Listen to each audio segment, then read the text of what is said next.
Avez-vous déjà senti que le monde est plein d'injustices, que les puissants abusent des faibles et que tout semble aller dans la mauvaise direction? En période de chaos et de corruption, la voix d'un homme courageux se fait entendre, un prophète qui n'a pas eu peur d'affronter le système, Michée. Son histoire n'est pas seulement une histoire ancienne, c'est un miroir de notre réalité. Mika comprenait la douleur de l'oppression et du désespoir, mais il a également apporté un message d'espoir et de transformation. Il a révélé avec audace que Dieu ne recherche pas des rituels vides ou des sacrifices impossibles, mais des cœurs qui agissent avec justice, aiment la miséricorde et marchent humblement avec lui. Rejoignez-moi dans ce voyage où nous découvrirons comment les paroles de Michée, aussi pertinentes aujourd'hui qu'elles l'étaient il y a des siècles, peuvent éclairer le chemin vers une vie remplie de buts, de restauration et de véritable connexion avec Dieu. Préparez-vous à être inspiré et transformé. Ne rate pas ça. Saviez-vous qu'en partageant cette vidéo, vous pouvez aider davantage de personnes à découvrir une histoire transformatrice? Aujourd'hui, nous parlerons du prophète Michée, un message puissant qui reste pertinent dans nos vies. Avant de commencer, êtes-vous déjà abonné à la chaîne? Sinon, faites-le maintenant pour ne plus manquer de contenu comme celui-ci. Et n'oubliez pas de laisser un like si cette histoire vous parle, car ensemble, nous pouvons apporter espoir et inspiration à bien d'autres. Partagez, abonnez-vous et rejoignez-nous dans cette incroyable histoire. Contexte historique et localisation de Michée. L'histoire du prophète Michée commence à un moment critique de l'histoire de Juda et d'Israël, lorsque les deux royaumes étaient profondément divisés et confrontés à de graves problèmes internes et externes. Au 8e siècle avant J.C., le royaume du Nord, Israël, et le royaume du Sud, Juda, étaient en proie à la corruption, à l'idolâtrie et aux inégalités sociales. Michée a vécu dans cette période tumultueuse, où le peuple de Dieu avait oublié ses commandements et était piégé dans des pratiques qui déshonoraient le Seigneur. Imaginez une ville où les dirigeants politiques et religieux abusent de leur pouvoir. Les riches sont devenus encore plus riches en exploitant les pauvres, en volant des terres et en manipulant les lois. L'idolâtrie était endémique. Beaucoup adoraient Baal et d'autres dieux païens, construisant des autels en hauteur et oubliant le seul vrai Dieu. C'était une époque sombre où le cœur des gens était loin de leur Créateur. Mika est né à Moreshet Gat, un petit village de la région inférieure de Juda, près de la frontière avec les Philistins. Cette ville rurale n'était pas une métropole animée comme Jérusalem, mais plutôt un endroit calme, avec des champs agricoles et des bergers s'occupant de leurs troupeaux. Mais l'emplacement de Moreshet Gat la rendait particulièrement vulnérable aux attaques des envahisseurs étrangers tels que les Assyriens, qui représentaient une menace constante. Cet environnement a façonné Mika, lui donnant une perspective unique sur les injustices qui ont touché à la fois les villes et les campagnes. Même si sa ville était petite et ses origines modestes, Dieu a choisi Michée pour une mission monumentale. Il serait son porte-parole au sein d'une nation au bord du jugement divin. La corruption de Samarie, la capitale d'Israël, et de Jérusalem, la capitale de Juda, avait atteint un point critique. Ces villes, au lieu d'être des centres de justice et de dévotion, étaient devenues des centres de péché et d'idolâtrie. Dans ce contexte, Michée a été appelé à élever la voix, non pas comme homme politique ou comme guerrier, mais comme prophète. Même si ces messages étaient durs et confrontaient directement les péchés du peuple, ils apportaient également de l'espoir. À travers Michée, Dieu montrerait que même si le jugement était inévitable pour ceux qui désobéissaient, il y aurait toujours une promesse de restauration pour ceux qui se repentiraient et reviendraient à lui. Dès le début, Mika a compris que son message ne serait pas facile à accepter. Il a parlé à un peuple qui avait endurci son cœur et rejeté la correction. Pourtant, avec audace et fidélité, Michée proclama les paroles de Dieu, sachant que le jugement et la miséricorde de son Seigneur étaient parfaits. Ainsi commence l'histoire d'un prophète qui, depuis un lieu modeste, a porté un message éternel qui continue de résonner aujourd'hui. Qui était Mika? Michée était un homme simple, né à Moreshet-Gat, un petit village situé au sud-ouest de Juda. Cette ville n'avait ni l'importance ni le prestige de Jérusalem, mais c'était un lieu entouré de terres fertiles et de bergers qui travaillaient dur pour subvenir aux besoins de leur famille. Michée, contrairement à d'autres prophètes issus de familles sacerdotales ou ayant reçu une éducation formelle, faisait partie du peuple, un homme ordinaire profondément lié aux besoins des humbles et des opprimés. La vie de Mika a été marquée par sa compassion envers les plus vulnérables. En se promenant dans les champs de son village ou en visitant d'autres villes voisines, il a pu constater par lui-même comment les riches et les puissants abusaient de leur autorité. Les pauvres étaient dépossédés de leurs terres, les veuves et les orphelins étaient ignorés et la justice, au lieu d'être un droit, était devenue un luxe pour ceux qui en avaient les moyens. Ce profond sentiment d'injustice suscitait chez Michée une indignation qu'il ne pouvait ignorer.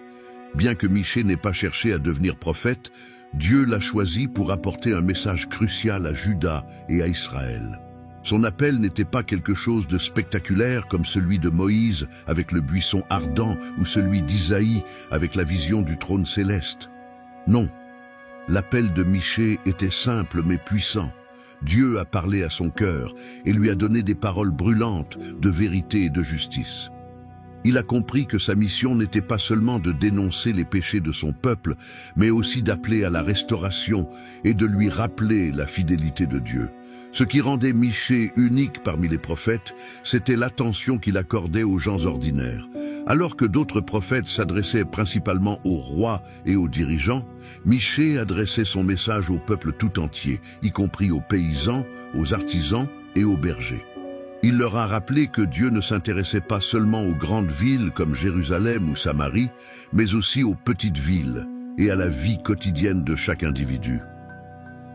Malgré son humilité, Mika n'avait pas peur d'affronter les puissants. Il a ouvertement dénoncé les dirigeants corrompus, les faux prophètes qui parlaient uniquement pour s'enrichir et tous ceux qui utilisaient leur position pour opprimer le peuple.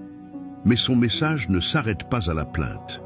Il a également apporté de l'espoir en parlant d'un avenir dans lequel un leader juste naîtrait à Bethléem et dirigerait le peuple avec sagesse et amour.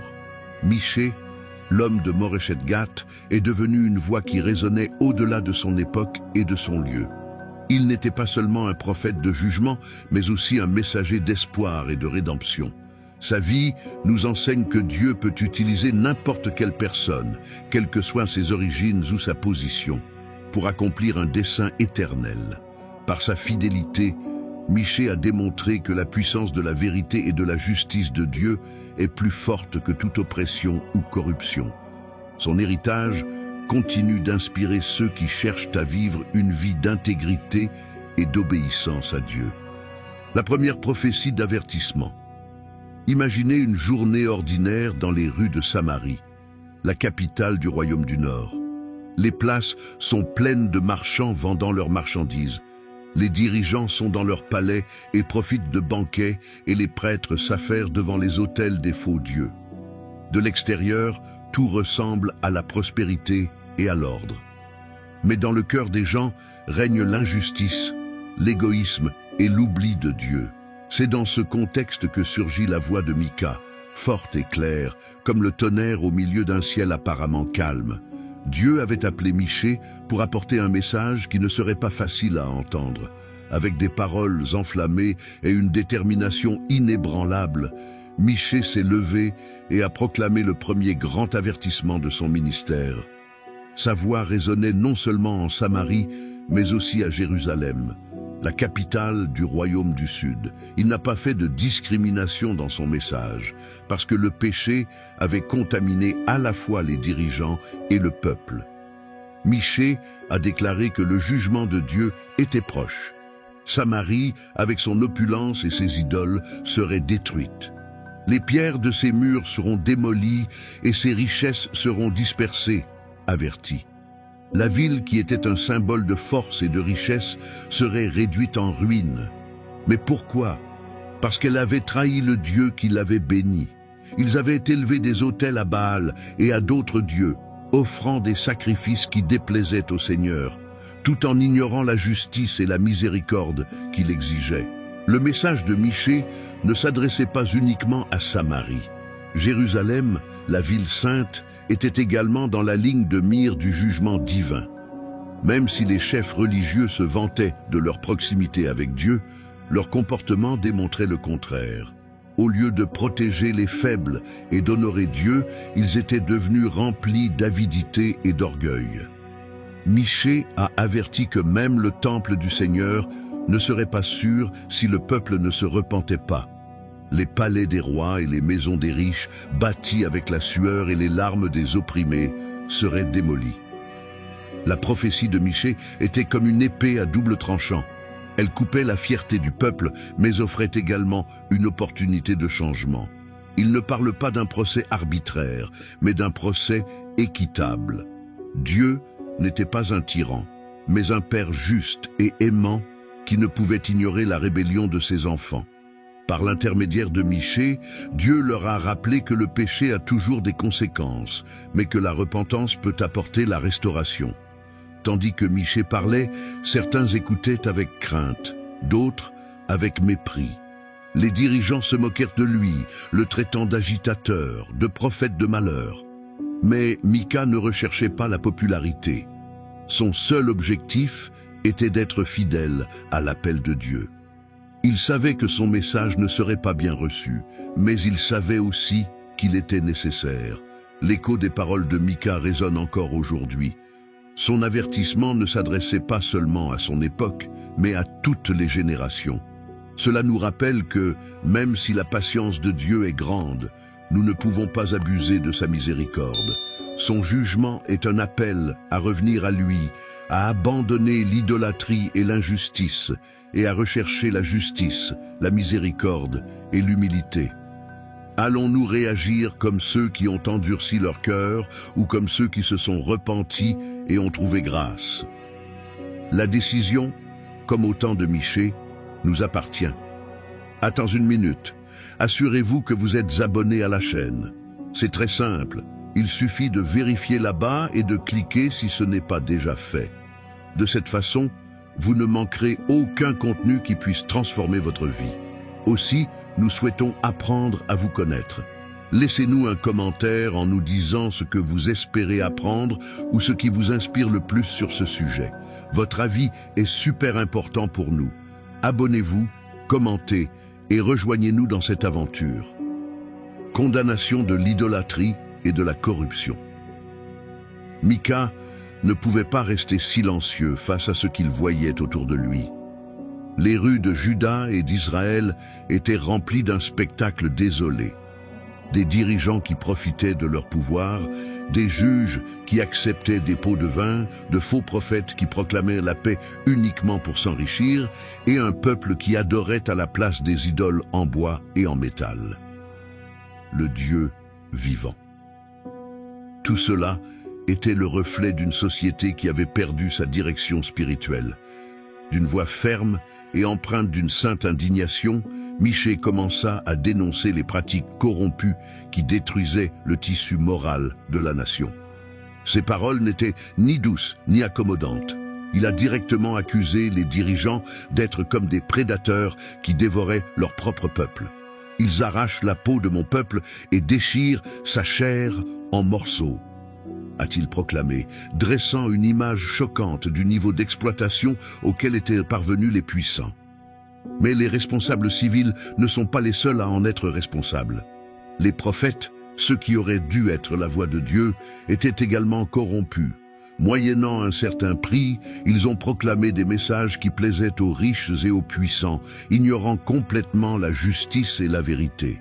Ces faux prophètes étaient devenus complices de l'oppression, utilisant leur position pour manipuler et tromper le peuple. Michée les affronta sans crainte, les traitant de mercenaires spirituels qui avaient abandonné leur vocation sacrée. L'idolâtrie était aussi un cancer qui dévorait la nation. Au lieu de faire confiance au Dieu qui les avait délivrés d'Égypte et leur avait donné la terre promise, le peuple avait construit des autels à Baal et à d'autres dieux païens. Sur leurs collines et sur leurs hauts lieux, ils accomplissaient des rituels qui insultaient le Seigneur, oubliant son alliance et son amour. Michée leur rappela que ces idoles n'étaient rien d'autre que des objets sans vie, incapables de sauver ou de protéger. Le message de Michée était clair. L'idolâtrie et la corruption non seulement offensaient Dieu, mais détruisaient également la société. L'injustice sociale, l'exploitation des pauvres et le manque d'intégrité des dirigeants étaient le résultat direct d'un cœur séparé de Dieu. Michée les a avertis que s'ils ne se repentaient pas et ne retournaient pas au Seigneur, le jugement serait inévitable. Cependant, même au milieu de ces dénonciations sévères, Michée a révélé le cœur compatissant de Dieu. Bien que le peuple ait échoué, Dieu a continué à offrir une opportunité de repentance. Ces paroles étaient un appel à se réveiller, à reconnaître le péché et à retourner sur le chemin de la justice et de la vérité. Michée voulait qu'ils comprennent que Dieu n'était pas intéressé par des sacrifices vides de sens ou des rituels dénués de sens, mais par un véritable changement de cœur. Cette condamnation de l'idolâtrie et de la corruption n'était pas seulement un avertissement, mais aussi une invitation. Une invitation à abandonner les ténèbres et à marcher dans la lumière de la vérité divine. Même si les paroles de Michée étaient dures, elles étaient pleines d'amour parce qu'elles venaient d'un Dieu qui ne désirait pas la mort du pécheur, mais que tous retournent à lui et vivent. Le jugement sur Samarie et Jérusalem. Michée, en tant que prophète de Dieu, non seulement transmettait un message général d'avertissement, mais annonçait spécifiquement le jugement qui tomberait sur Samarie, la capitale du royaume du Nord, et même sur Jérusalem, le cœur spirituel et politique de Juda. Sur un ton solennel, Michée a brossé un tableau saisissant de ce qui se passerait si les villes n'abandonnaient pas leur mauvaise voie et ne retournaient pas au Seigneur. C'était un message difficile à accepter, mais profondément nécessaire. Imaginez les rues de Samarie pleines d'activités. Des marchands vendant leurs marchandises, des prêtres accomplissant des cérémonies sur des autels païens et des dirigeants appréciant le luxe tout en ignorant les besoins des pauvres. De l'extérieur, la ville semblait prospère, mais Mika voyait sa véritable condition. Elle était pourrie de l'intérieur. C'était comme un pot en argile qui, même s'il paraissait beau à l'extérieur, était cassé et sale à l'intérieur. Dieu, par l'intermédiaire de Michée, a déclaré que la Samarie serait complètement détruite. Leurs murs seraient démolis, leurs temples idolâtres réduits en poussière, et leurs richesses, accumulées par l'oppression et la corruption, seraient dispersées parmi les nations. La chute de Samarie ne serait pas une punition arbitraire, mais le résultat direct de sa rébellion contre Dieu. Les dirigeants avaient permis à l'idolâtrie d'envahir tous les coins de la ville.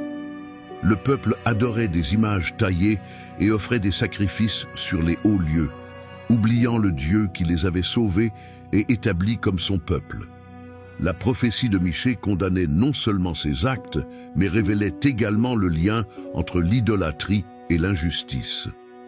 En se détournant de Dieu, les gens s'étaient également détournés de leur responsabilité d'aimer et de prendre soin de leurs semblables. Cependant, le jugement ne se limiterait pas à la Samarie. Jérusalem, la ville sainte, était également dans le champ de vision de Dieu. Même si les habitants de Juda pouvaient penser que leur relation avec le temple les protégeait, Michée leur fit comprendre clairement que leur hypocrisie ne passerait pas inaperçue. Les dirigeants de Jérusalem, tant religieux que politiques, étaient également coupables. Au lieu d'être un phare de justice et de miséricorde, Jérusalem était devenu un centre d'avidité et d'oppression. Le temple, qui aurait dû être un lieu de culte sincère, avait été transformé en un symbole vide, un édifice magnifique, mais dépourvu de véritable dévotion. Michée les a avertis que s'ils ne changeaient pas, Jérusalem serait également confrontée aux conséquences de son péché. La ville serait encerclée par des ennemis, ses murs seraient démolis et la population emmenée en exil. Pour beaucoup, ces paroles semblaient impossibles à croire. Comment Dieu pouvait-il permettre la destruction de son temple et de la ville qu'il avait choisie? Mais Michée leur a rappelé que la fidélité de Dieu n'annulait pas sa justice. Il ne pouvait pas ignorer le péché, surtout lorsqu'il venait de ceux qui connaissaient sa loi et sa volonté.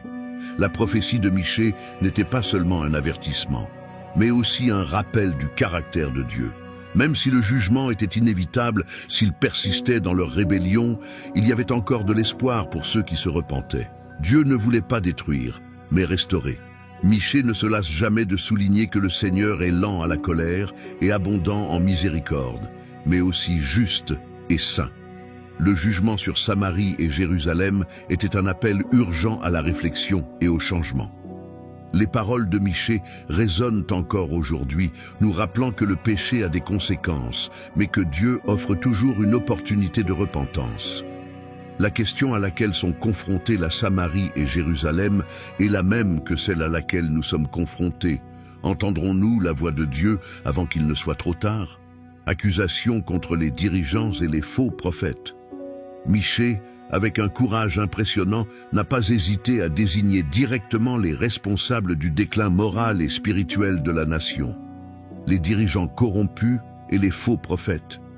Ces dirigeants, qui auraient dû guider le peuple vers la justice et la vérité, furent en réalité les principaux responsables de sa chute. Avec des paroles puissantes remplies d'une sainte indignation, Michée a dénoncé leurs actes, les dépouillant de l'apparence d'autorité qu'ils utilisaient pour dissimuler leur mal. Imaginez Michée marchant dans les rues de Jérusalem, regardant les juges accepter des pots de vin en plein jour, tandis que les riches, au cœur endurci, dépouillaient les humbles paysans de leurs terres. Il a vu comment les dirigeants, au lieu de protéger le peuple, l'exploitaient comme s'il s'agissait de simples pièces d'un jeu de pouvoir. « Vous détestez le bien et aimez le mal », leur a-t-il dit, les comparant à des bouchers qui déchirent la chair des leurs. C'était une image graphique destinée à réveiller une société habituée à l'injustice. Les faux prophètes n'étaient pas moins coupables. Au lieu de prononcer les paroles de Dieu, ils ont prononcé ce que le peuple et les puissants voulaient entendre. Pour quelques pièces, ces soi-disant hommes de Dieu proclamaient la paix et la prospérité, prétendant que tout allait bien alors qu'en réalité le jugement était proche. Mika ne s'est pas retenu lorsqu'il les a confrontés. Quand ils ont de la nourriture dans la bouche, ils proclament la paix, mais si vous ne leur donnez rien, ils vous déclarent la guerre, a-t-il déclaré. Ces prophètes n'ont pas servi Dieu, mais plutôt leurs propres intérêts, transformant leur vocation en un outil pour acquérir richesse et pouvoir. Michée a également souligné l'hypocrisie de ses dirigeants.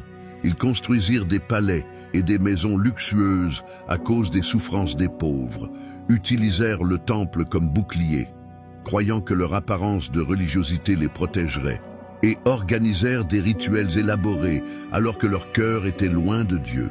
Ils ne comprenaient pas que le Seigneur n'était pas impressionné par leur richesse ou par leurs cérémonies vides de sens. Ils recherchaient la justice, la miséricorde et la vraie dévotion.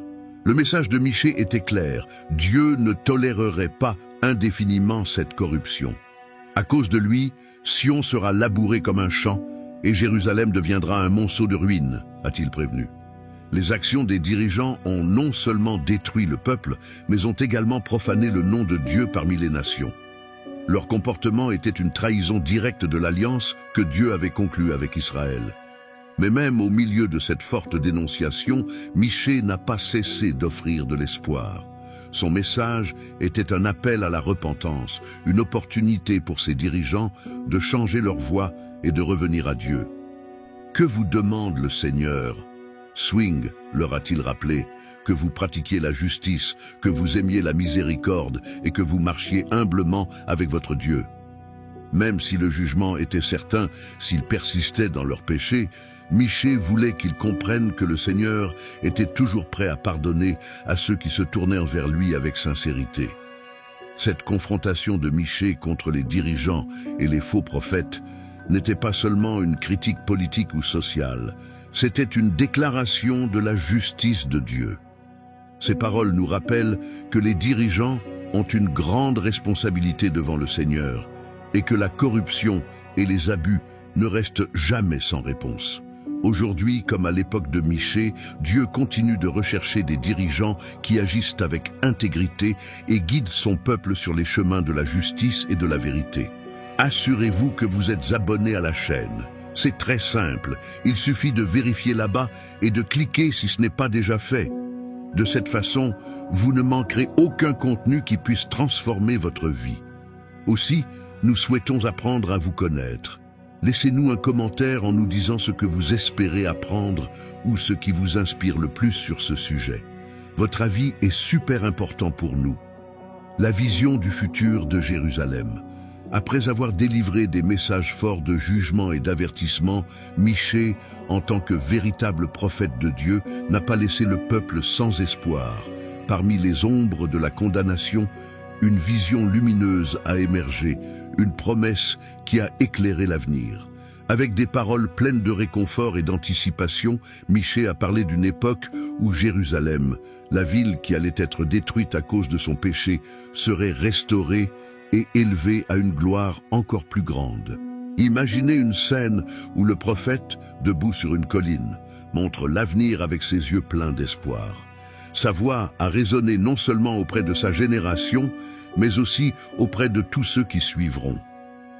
Michée a décrit comment, dans les derniers jours, le mont du temple du Seigneur serait établi comme la plus haute des montagnes et que toutes les nations y afflueraient.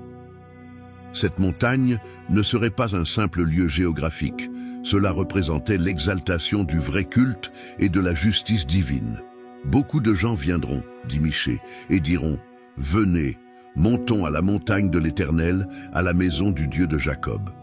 Cette image était radicalement différente de ce que les habitants de Jérusalem pouvaient imaginer à l'époque.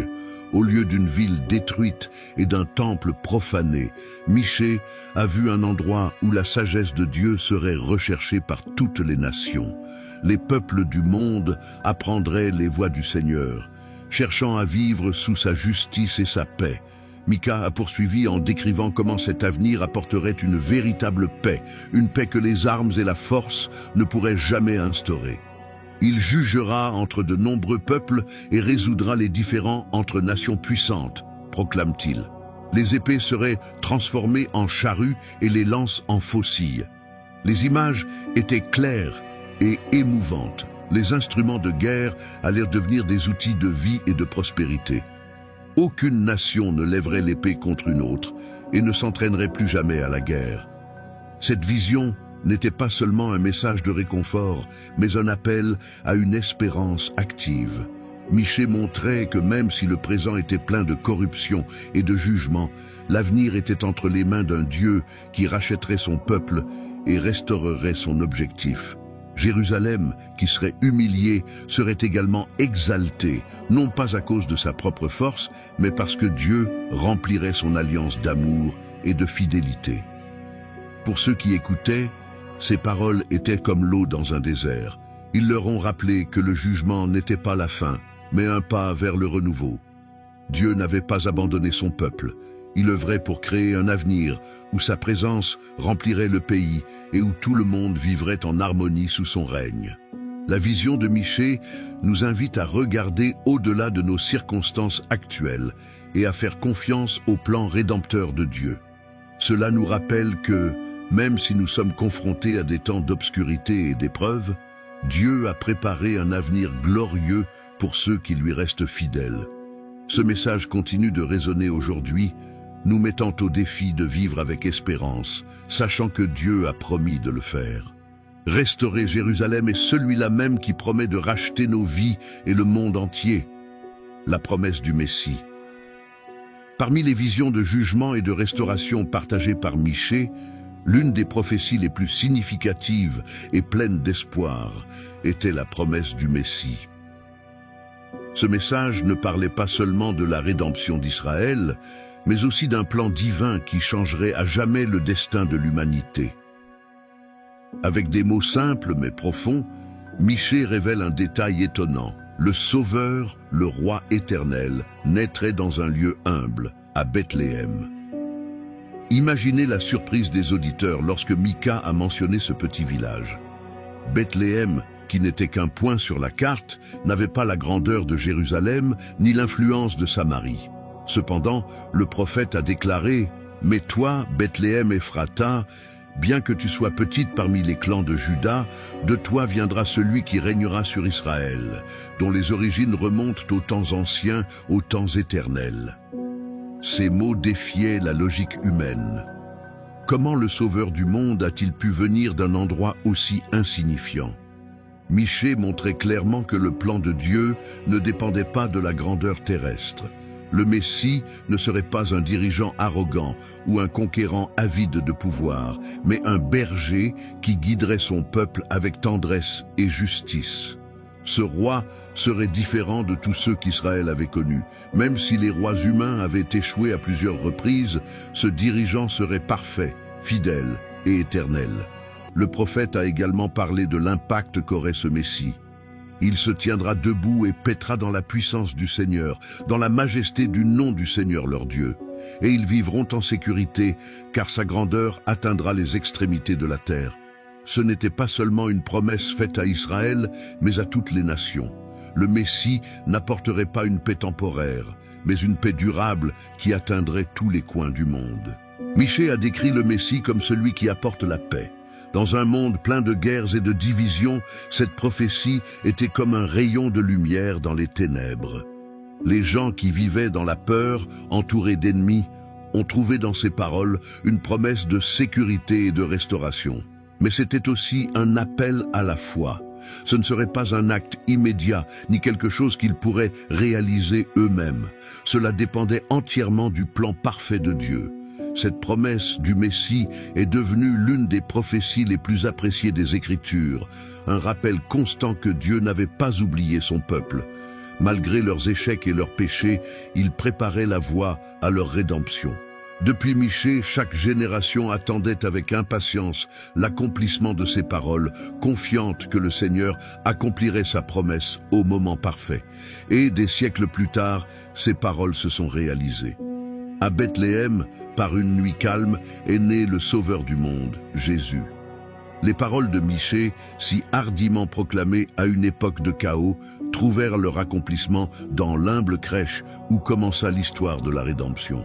Cette prophétie de Michée continue de résonner aujourd'hui, nous rappelant que Dieu choisit les humbles pour accomplir l'extraordinaire. Il nous invite à croire que, même au milieu de l'incertitude, son plan est toujours bon et parfait. La promesse du Messie a non seulement transformé l'avenir d'Israël, mais offre également de l'espoir à tous ceux qui mettent leur foi en lui. L'appel à la justice et à la miséricorde. Au milieu de ces dénonciations de la corruption, de l'idolâtrie et de l'injustice, Michée a prononcé l'une des déclarations les plus puissantes et les plus significatives de son ministère. Un appel clair et profond qui a résonné au-delà de son époque. Que vous demande le Seigneur? Tu agis avec justice, tu aimes la miséricorde et tu marches humblement avec ton Dieu. Ces paroles n'étaient pas seulement un avertissement, mais une invitation à réfléchir sur le but de la relation avec Dieu et sur le véritable sens de l'adoration. Micah avait observé à quel point les gens avaient dérivé vers une religiosité superficielle. Les sacrifices abondaient sur les autels, les holocaustes et les rituels étaient offerts, mais le cœur des gens était loin de Dieu.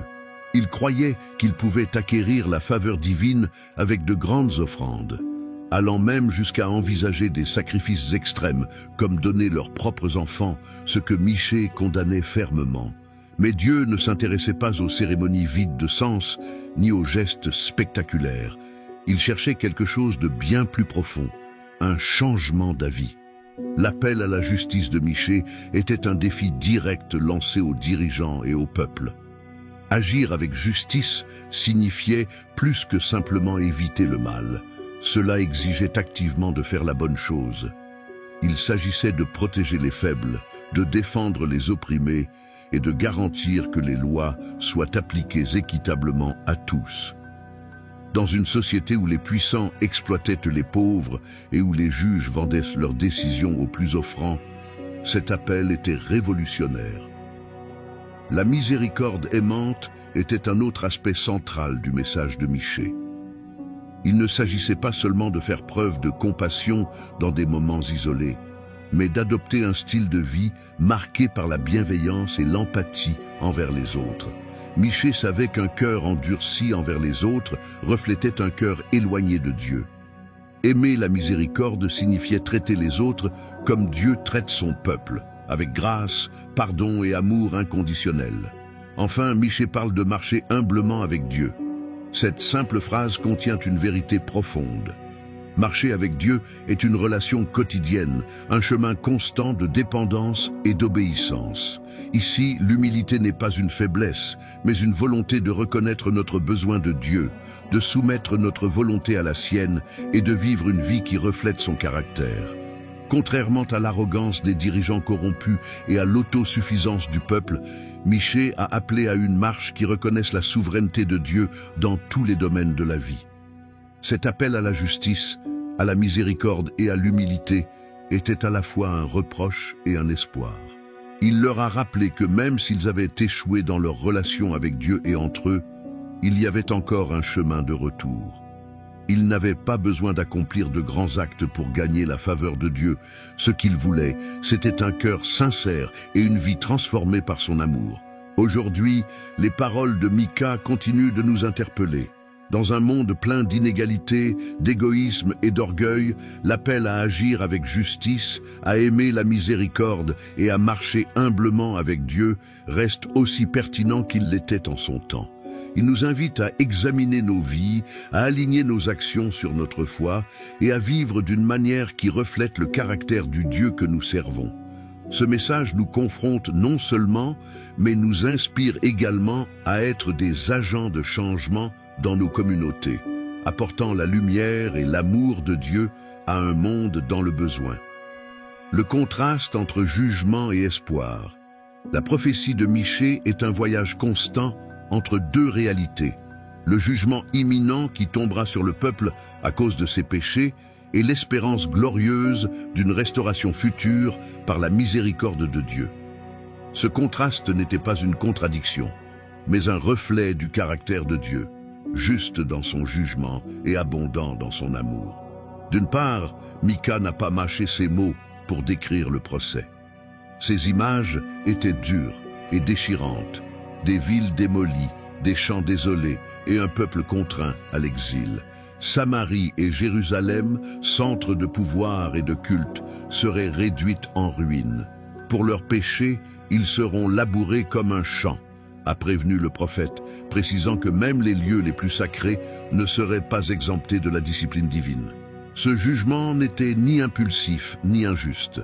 C'était le résultat d'années de rébellion, de corruption et de mépris des voies de Dieu. Micah était comme un père aimant qui réprimandait fermement, mais offrait aussi des paroles d'encouragement, car même si le procès était inévitable, l'histoire ne s'arrête pas là. Chaque fois qu'il prononçait des paroles de condamnation, il les équilibrait avec une vision d'espoir.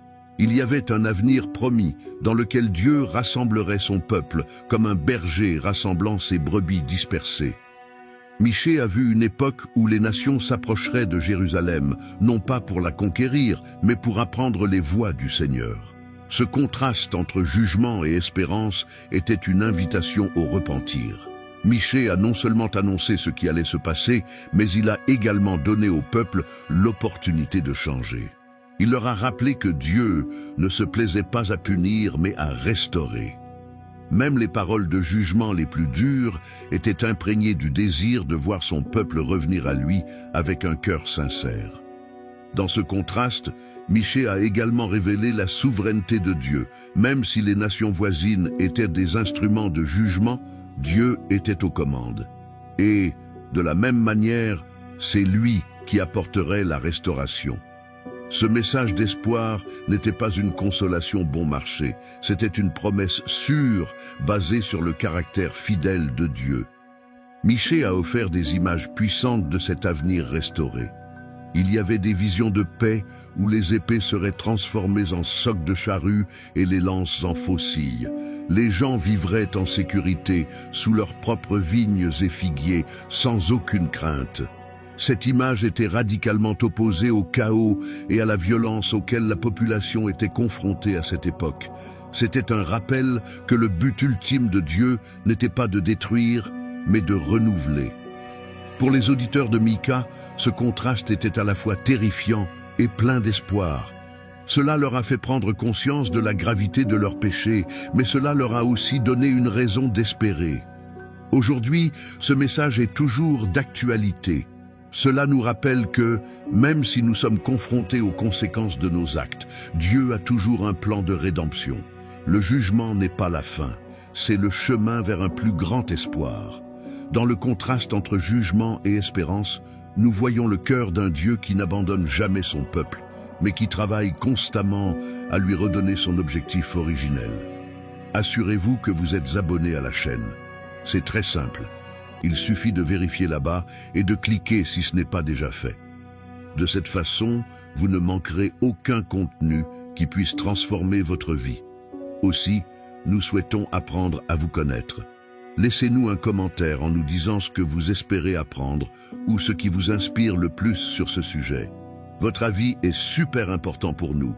La parabole du berger et de ses brebis. Parmi les nombreuses images utilisées par Michée pour transmettre le message de Dieu, l'une des plus émouvantes est celle du berger et de ses brebis.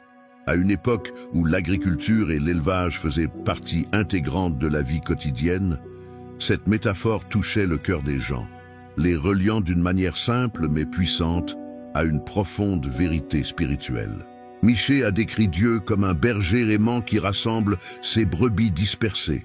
Les brebis, représentant le peuple d'Israël, avaient été dispersées à cause de leurs péchés, de leurs mauvaises décisions et du jugement à venir. Ils s'étaient éloignés des voies de Dieu, exposés aux dangers, aux attaques des ennemis et à la perte de leur but. Mais Dieu, dans sa compassion, ne les abandonnera pas à leur sort. Au lieu de les égarer, il les recherchait, les appelait par leur nom et les ramenait dans son troupeau. Imaginez un berger marchant sur un terrain difficile, traversant des vallées et des montagnes, affrontant la chaleur du jour et le froid de la nuit, tout cela pour retrouver une brebis perdue. C'est l'amour de Dieu, un amour infatigable et sacrificiel. Par l'intermédiaire de Michée, Dieu a promis qu'il rassemblerait son peuple comme un berger rassemble son troupeau, le conduisant vers un endroit sûr où il pourrait se reposer et prospérer. Michée a également souligné que ce berger ne se contenterait pas de prendre soin des brebis, mais qu'il les conduirait avec force et autorité. Le Seigneur sera leur chef, a-t-il déclaré, rappelant au peuple que sa véritable sécurité ne réside pas dans les rois humains qui ont souvent échoué, mais dans Dieu, le seul dirigeant juste et fidèle. Ce berger protégeait non seulement les brebis des dangers extérieurs, mais les conduisait également sur les chemins de la justice et de la paix.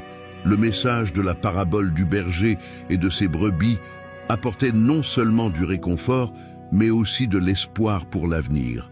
Michée a parlé du jour où le reste d'Israël serait réuni, non seulement en tant que peuple restauré, mais en tant que communauté renforcée.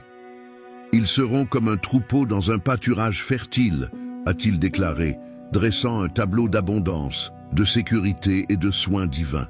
Il ne s'agirait pas d'un simple retour physique, mais d'une restauration spirituelle, dans laquelle le peuple marcherait à nouveau en communion avec son Créateur. Pour les auditeurs de Michée, cette image était une lueur d'espoir au milieu des ténèbres.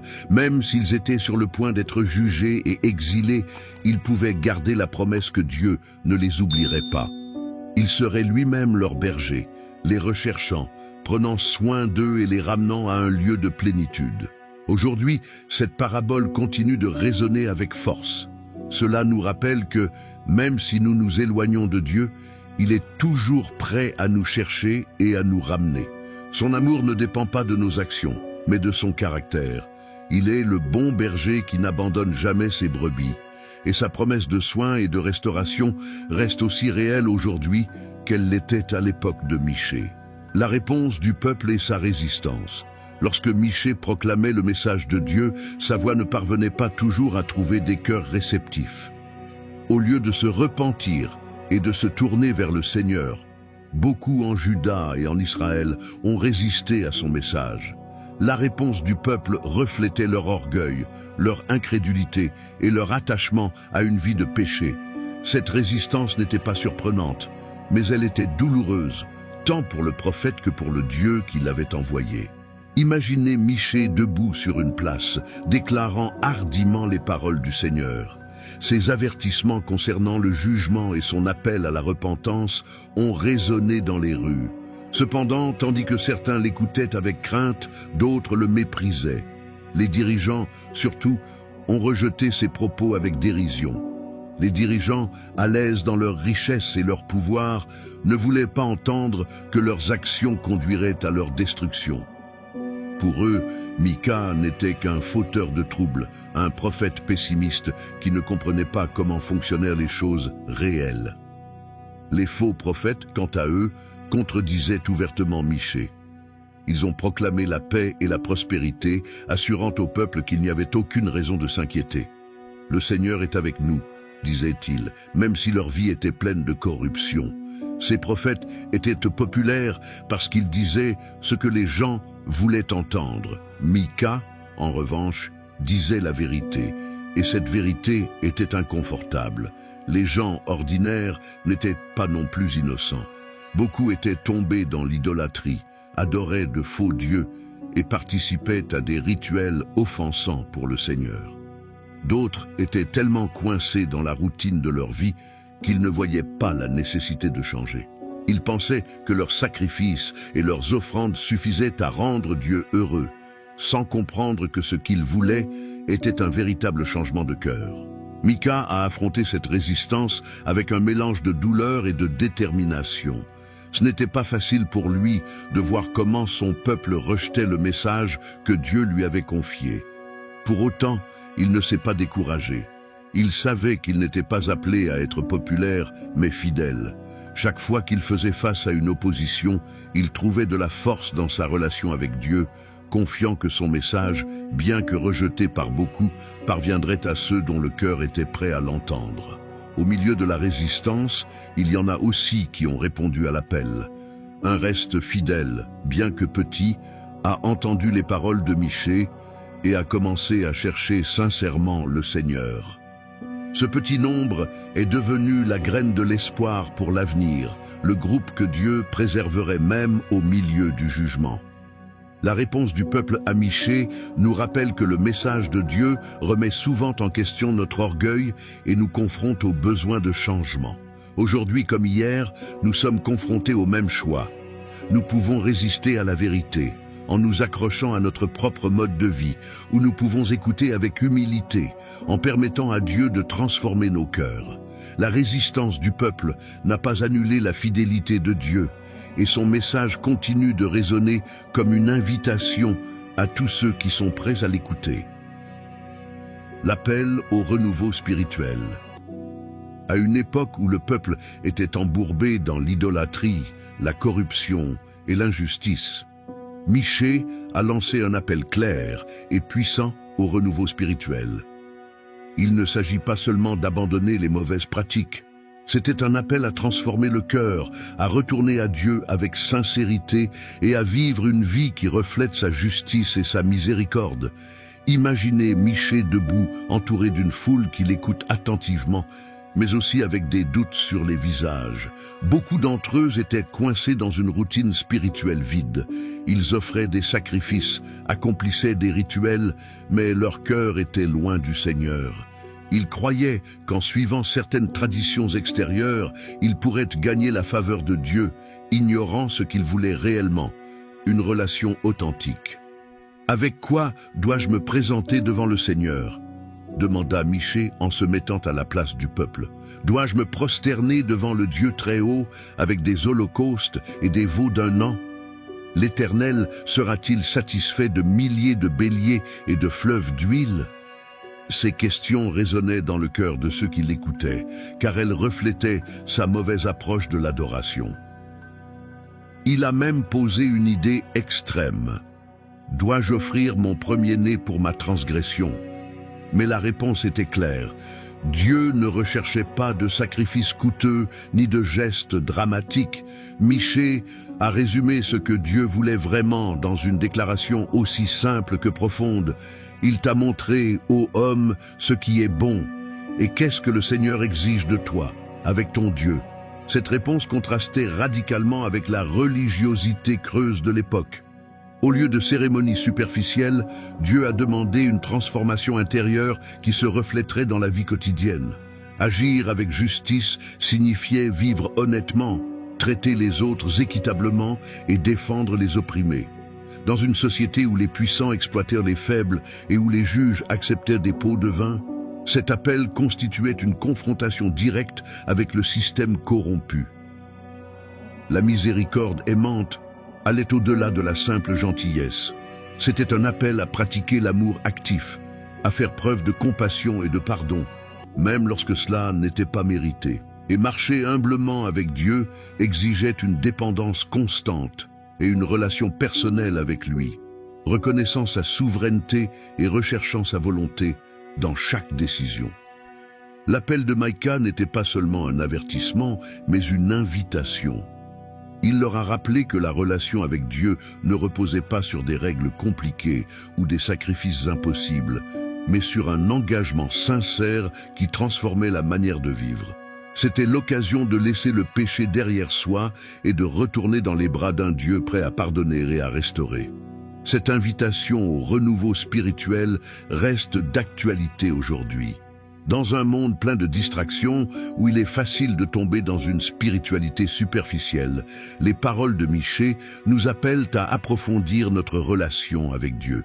Ils nous mettent au défi de vivre avec intégrité, de montrer un véritable amour envers les autres et de marcher humblement devant le Seigneur chaque jour. Parce qu'en fin de compte, ce que Dieu recherche, ce n'est pas ce que nous faisons pour l'impressionner, mais un cœur qui lui appartient entièrement. À la restitution du reste. Au milieu de dures prophéties de jugement, Michée a offert une promesse d'espoir qui brillait comme un phare dans les ténèbres. La restauration du reste fidèle.